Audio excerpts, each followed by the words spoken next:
Chair, I can confirm you're live on YouTube.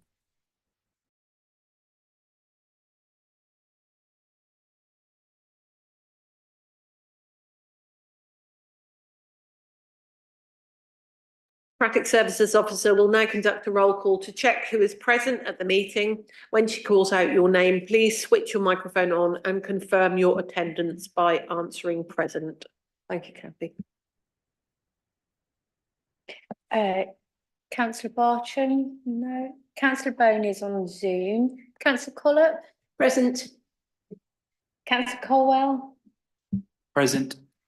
Councillor Everett said he might be late, didn't he? Councillor Hennigan? No. Councillor Jones? Present. Councillor Joyce? No. Councillor Kemp? No. Councillor Lowe is on Zoom. Councillor Rust? Present. Councillor Sayers is going to join us on Zoom. Councillor Ware? No. And we've had apologies from Councillor Wilkinson. So potentially we might have some people attend late, but we are quorum with the four of us here, so we will continue. And we also have the following officers present. Alexa, our Assistant Director, and Michelle, our Section 151 officer, who deals with all our finance. May I remind you, please, members, that the meeting is being recorded and streamed live on YouTube. By attending this meeting, you are giving your permission to be recorded and streamed. We have had apologies for absence also from our Chief Executive Lorraine Gore and from Mark Whitmore.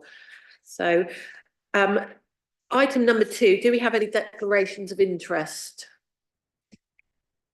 No, thank you very much. And we don't have any urgent business. We are only here to deal with one agenda item today. We have no members present under Standing Order 34, and we also have no chair's correspondence. At this time, at this rate, we're going to be home really early.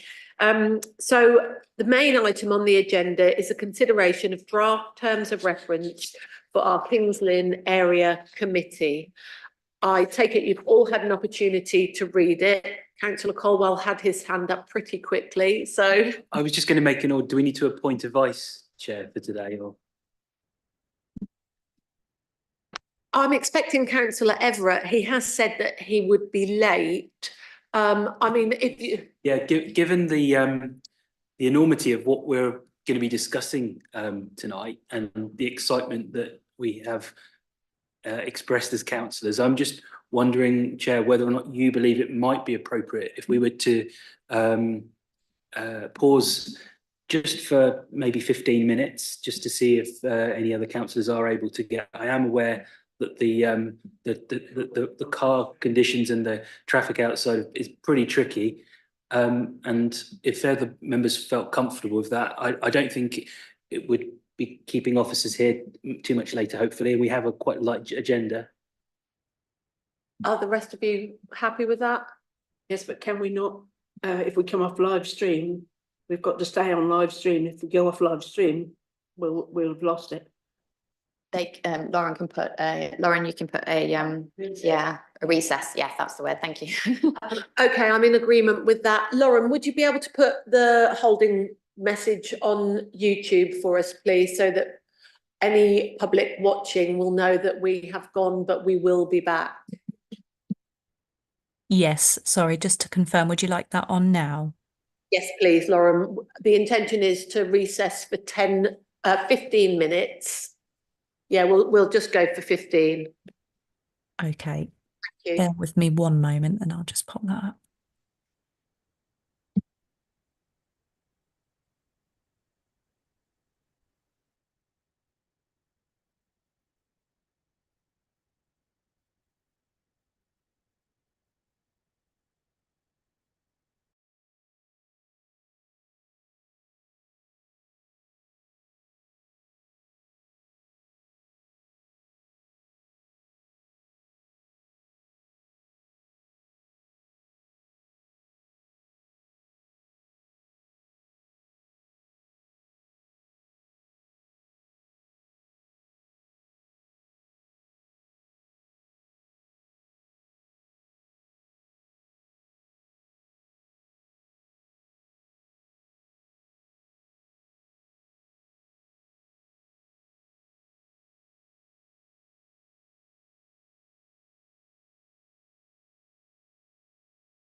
Hi, Lauren, can you take the landing page down, please?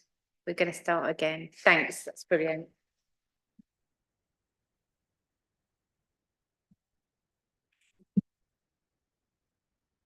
Okay, we're good to go. Thank you. And for those watching on screen, thank you for your patience. We just wanted to make sure that as many people were here and are able to take part in this item as possible. So we've had no chair's correspondence, and we're now on to the consideration of draft terms of reference for our Kings Lynn area committee. So Alexa, if I can hand over to you to present the report, please. Certainly, thank you, Chair. So members will have seen the terms of reference included with this paper. This is pursuant to the last meeting where we discussed some various options of how a decision-making body could look. So these are draft, and I'm seeking members' views on these. These in terms of decision-making around this, a paper will be going to CPP on the 26th of February and then to Cabinet on the 5th of March to consider the creation of a decision-making body. So I'm seeking your views at this stage. To quickly run through those terms of reference, there's just some legislative references but in the status with regards to the decision or the indication from the consultation on the last occasion that and I think this is obviously supported in terms of the Cabinet's direction with this, that it would be an area committee rather than a proportional new committee, freestanding committee. So that's how that's been set up to confirm its legislative basis. So composition and operation, as we discussed, this will, as is currently the case, it's all ward members, and confirming it doesn't have to be politically proportional. One thing that I haven't put in there, but members may feel is worth making explicitly clear that because it is an executive area committee, you will be subject to scrutiny and your decisions can be called in and followed that process, and even forward work programmes for CLAC can go to the joint panels. So if members are in agreement, I'm happy to add that in to make it explicit.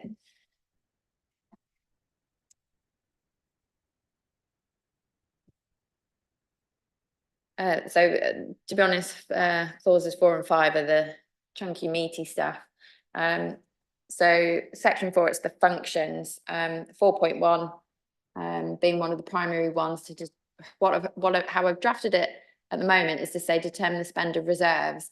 That's very specific to the position we're in at the moment, where CLAC is being told that there are only reserve pots available. And this is something Councillor Morley picked up as the finance portfolio holder, that going forwards into future years, it may well be that it's not just reserves that you have. There may well be something put into the budget, you know, whether you've got your own allocation. So I could just tweak that wording a little bit, and I'll speak to Michelle about that. So it is just future proof, that it's not just referencing the reserves. I think Councillor Morley would be happy. I've read his email because I hadn't read his email as of yesterday when we was discussing this. So yeah, 4.1 amendment.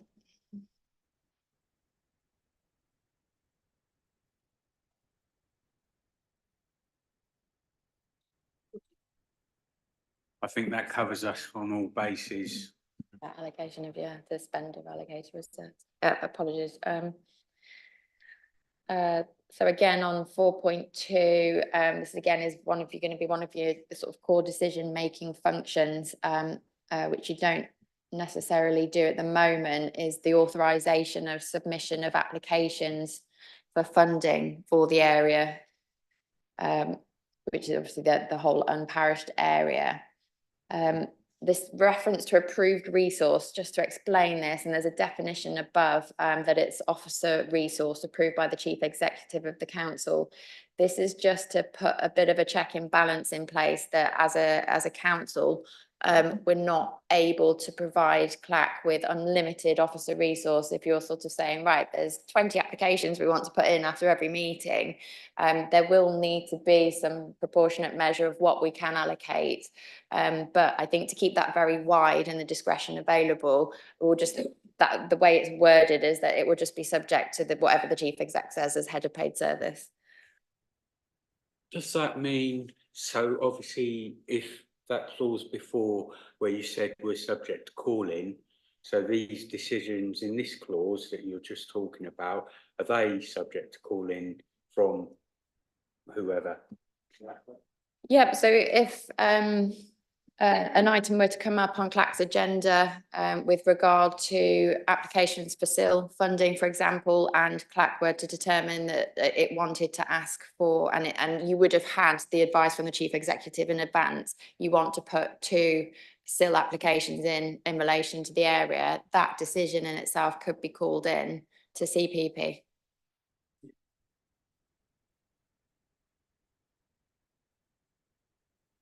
So 4.3 goes on to kind of expand a bit more of a function around the special expenses, which I think to a certain extent you may have already been doing, but just defines that out and you know, hopefully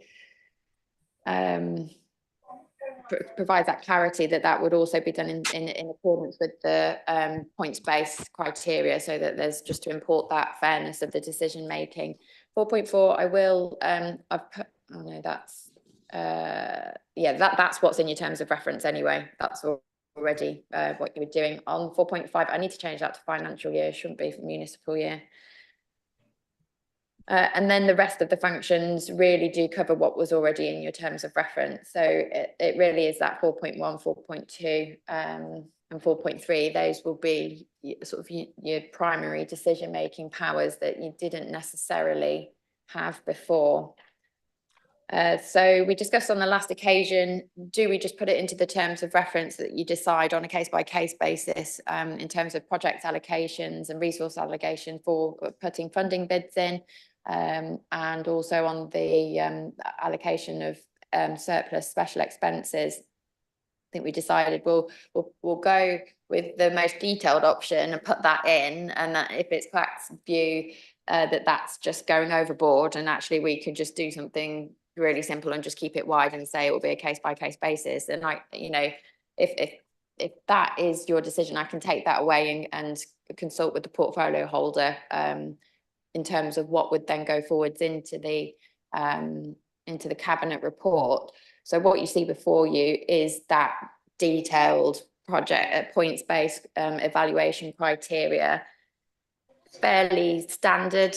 You know, it's not intended to be overly complicated, and it is intended with the, you know, the number of points is that you shouldn't necessarily hopefully be tripped up, because there are so many points to be awarded that you will still have that subjectivity as a group to sort of decide, you know, where the priorities are. And so those terms of reference to be reviewed annually. Within the report, I did set out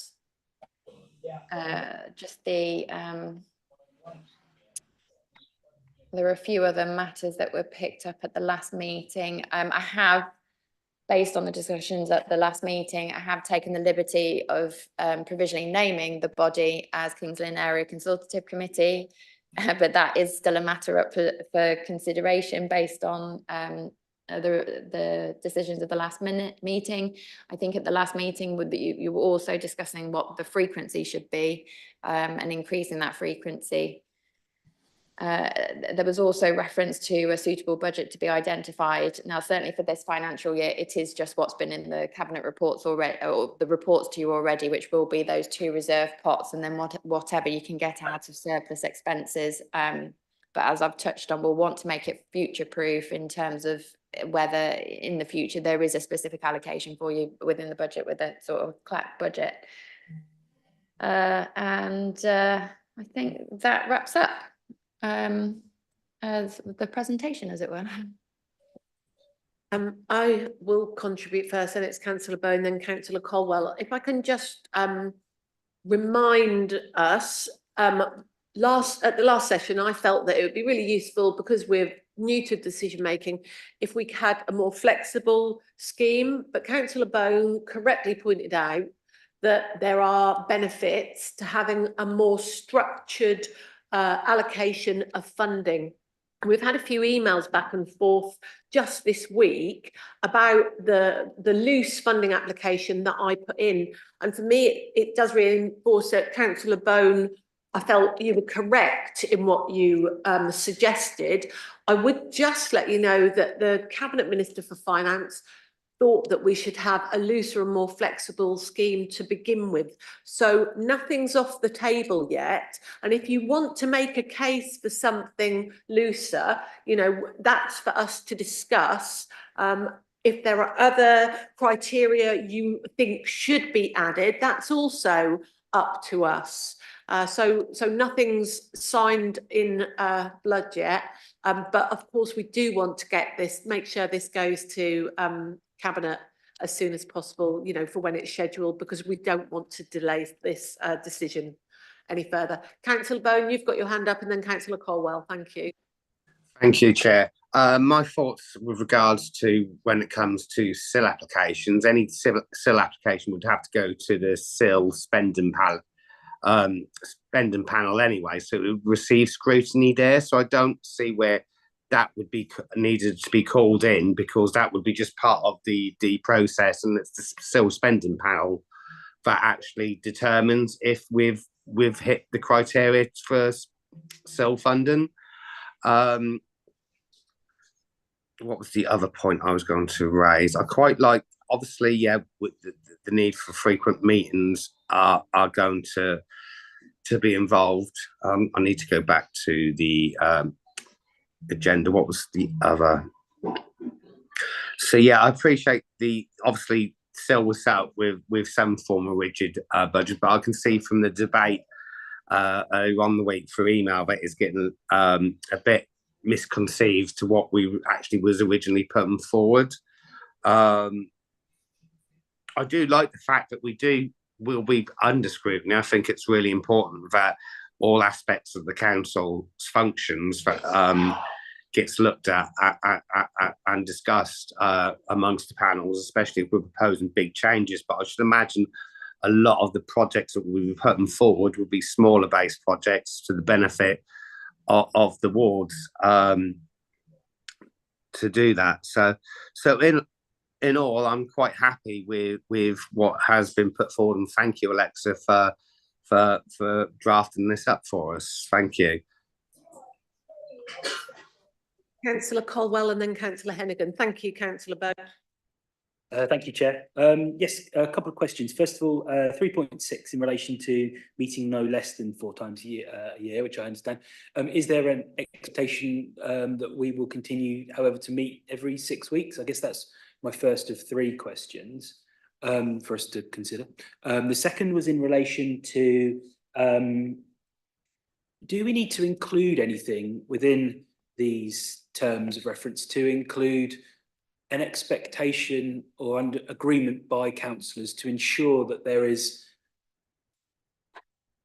equal, what's the correct way of saying this, to making sure that a particular area of the town doesn't ever really miss out. So to ensure that there is a fair distribution of funds throughout, because it might be that there is a particular group of people that want to focus on a particular area. Maybe they form a group, or they could neglect another particular area. So I'd always want to just make sure that we were really confident about fairness, and that certain areas didn't get all the attention. And I appreciate that there are definitely some areas in the town that need a lot more attention by this council, but at the same time want fairness, because we want to make sure that residents perceive fairness as well. And then the third point was really just, maybe it's something for me that I need to take this away and chat with officers, but because I'm not familiar with the point system, it was really just if anyone could provide any information for myself or anyone listening at home about how the allocation of those points works. That would be great. If I can say, and Alexa, will you correct me if I'm wrong, but the fact that we have a point system, it does cover, that's the whole point of having it. So it is fairer. So so everybody has the same criteria, and it's not just if we've got one vocal person who, you know, so that was because I was up for a more flexible approach, but as has been correctly pointed out, if you have a points-based approach, we should apply the same rules in the same way for each application. Alexa will correct me if I'm. So under the project need, one of the factors listed there is the last time the relevant ward received funding through CLAC or another public body. I think in terms of the allocation of the points, it's sort of deliberately left to be open and wide so that CLAC will be able to make those decisions without being hamstrung into sort of really finite and really detailed criteria. But as with any public body, you're going to want to try to keep a sense of consistency in terms of how you're applying the criteria, because if you're looking at one meeting, if you're applying the criteria in a completely different way to the next meeting, you know, then we're getting into issues of, you know, potentially just judicial review. Not that I'm sure a judicial review would be made, but you know, it goes towards the kind of the veracity of the decisions that are being taken because they're not being applied in the same way. Having said that, the purpose is that this points-based system provides that structure so that it imports that fairness for the projects that are coming forward, but because you know, the number of the points, CLAC still retains a fair amount of the discretion to decide how it wants to apply those points. Thank you, Alexa. So the way I would look at it, although we know that we have got areas that are more disadvantaged than others, it doesn't mean that those areas that experience less disadvantage would be barred from applying or would be less likely to apply. It would all depend on the nature of that application. Everything is individual, but it will also be our responsibility to ensure that we do look at things in a consistent manner. Now, that might take us a little while to get used to because we're all quite passionate about our areas and we might feel, well, you know, it isn't consistent, but so we are going to have to work hard to ensure that. Councillor Jones. Would it be worth us setting? Sorry, Just Councillor Jones. a quick point. Sorry, Councillor Hennigan. Some sort of way of documenting how we do these applications so that we've got a list of when these were dates to keep the, oh, well, this area hasn't had one for like 2 years. I would anticipate that would be part of our paperwork that was retained. We are now an executive, we're a decision-making body, so we're going to, you know, that information would have to be available to look back on, wouldn't it? Whether it's on ModGov or whatever. So, sorry, apologies, Councillor Hennigan.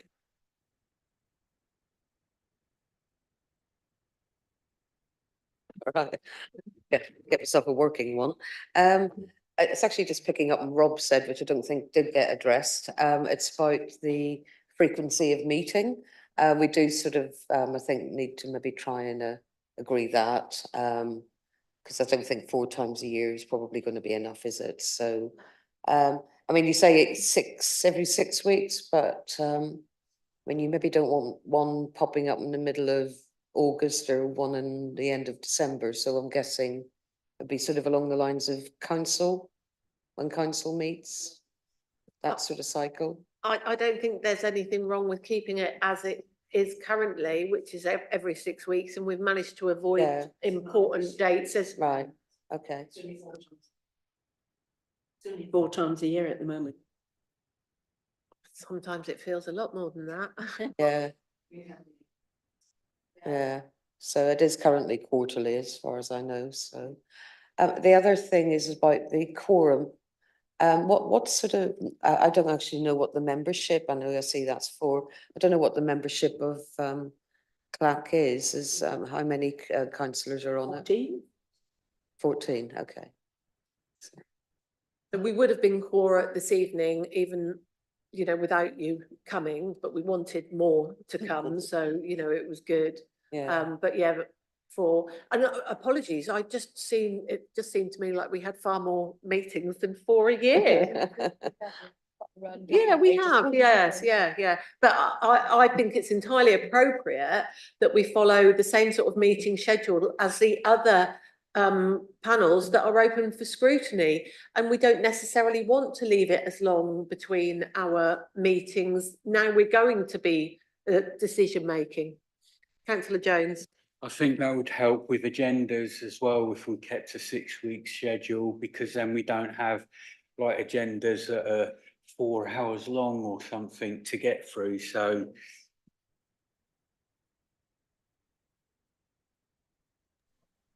Councillor Bone, do you have your hand up? I do, thank you, Chair. I was going to suggest that obviously we are inundated with meetings, me especially at the moment, but perhaps a suggestion, so we are a little bit more functional, but we're only putting it as to go biannual meetings, so we have one every other month, so that would make it 6 meetings a year rather than just 4. I don't know how other members would feel, but I anticipate that we would be getting a lot more important issues that we'd be dealing with as a panel. So I feel that he should be a more frequent attendance, but I don't want to push us to monthly meetings with all the other commitments that we already have. Councillor Hennigan. I mean, we could just change it to a minimum of 6 a year on here. I don't have my glasses on, but 6 a year. And do similar to what Councillor Bones said there, and do it every other month. And we can revisit this, can't we? And say, look, we've got too much business building up here. We're going to need to schedule in more meetings, and we do it that way, but start smaller and build up really, because we can't really anticipate what the workload's going to be like, do we? So. That's exactly right, but we also have the flexibility to add meetings in the same way that we have added meetings. So as long as we agree the minimum number of times we would like to meet, and if that's the majority would like 6, then that's fine. We can schedule more in. It might provide a little bit of relief for the officers if they don't have to think of, you know, 8 or 10 a year, but you know, if we change it to a minimum of 6 a week, I'd like to propose that. yeah. Lovely. So that's proposed and seconded, and everybody is in agreement.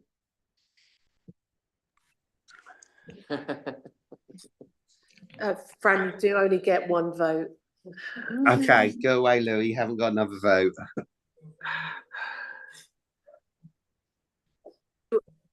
Were there any other comments or points people wanted to raise, members wanted to raise here? Councillor Hennigan? Just that I'm happy with it. I think it's thank you very much, Alexa. I mean, it's fairly standard, but you know, thank you. Yeah, thank you very much. Councillor Everett. Now that obviously this is going to be a decision-making body, do the chairs and vice chairs need an allowance accordingly? Obviously, I know you've got cabinet allowance, and I've got another one, but it's just for future reference. Would because obviously decision-making bodies get a scrutiny allowance, so would there be one potentially? Because now obviously a decision-making body, it's just a curious question. Not that I already get an allowance from another position anyway, but. We would need to put that forward for the new IRP, the independent remuneration panel that's convened, which is probably due to be convened this year. We'll put that forward for them for us to explain that there's been a sort of a new body created, and would they attract any specific a special allowance in relation as an SRA in relation to that? I thought the chair and vice chair Vice got chair something. gets nothing. No, but the chair does. Yeah, So the chair already gets a small. Yeah. Yeah, but the vice chair, so yes, the point is the vice chair doesn't, so that needs to go forward. Agreed? Thank you. Agreed. Perhaps the thing that will cause the most discussion is the name. We appear quite in agreement that the terms of reference are good to go, apart from these minor tweaks that we have picked up on. So do we want to have a serious debate over the name? You can have a light-hearted one. I'm not really too fussed. Or, you know, are we going to take on board that there is already a KLAC on the budget line and we should avoid it? I'm not, to me, it's not the most important thing, but I know that there are others who feel differently. So, Councillor Collett. I'm quite happy to keep the name that's there. I just feel we've had clack before, why change it? Councillor Colwell. Yeah, I share those comments, so very happy to keep the current name. Councillor Hennigan, I would like to support that sentiment. Anyone online? To be fair, we've had a little bit of jest and with I do like Ben's clue pack. When you take it away from the abbreviation, it is quite a good name, considers what we are, and it may turn a few eyes in council, but in reality, I'm quite happy to be kept as it is. It has what it is, so it'd just be dropping the extra C in Kings Lynn area committee. Councillor Lowe, do you have any strong feelings? Happy to go with the majority. Brilliant. Councillor Everett. happy to go with the majority. Majority is KLAC. You've missed out on an opportunity. We could have been trailblazers, couldn't we? We'll look back with hindsight. Councillor Colwell. I'm sorry, I just wanted to state before the meeting comes to a formal end that I think Councillor Sayers has been trying to join on Teams by the sounds of it. He's I made the same mistake. Provided me with his late apologies. So. Oh, okay. Oh, okay. Sorry. So we've had the opportunity to discuss this thoroughly. We're all happy with it. We're going to agree everything with the minor tweaks, with a minimum of 6 meetings a year. And then by March, we will be a decision-making body and we may go forth and make some excellent decisions. Thank you very much. Thank you both Michelle and Alexa for your attendance, and obviously to Kathy for everything. And the meeting, or the date of the next meeting is Thursday the 14th of March, hence me thinking we meet far more frequently than just 4 times a year, and it will be at 5:15. Thank you all. Thank you, everyone. Thank you. Bye.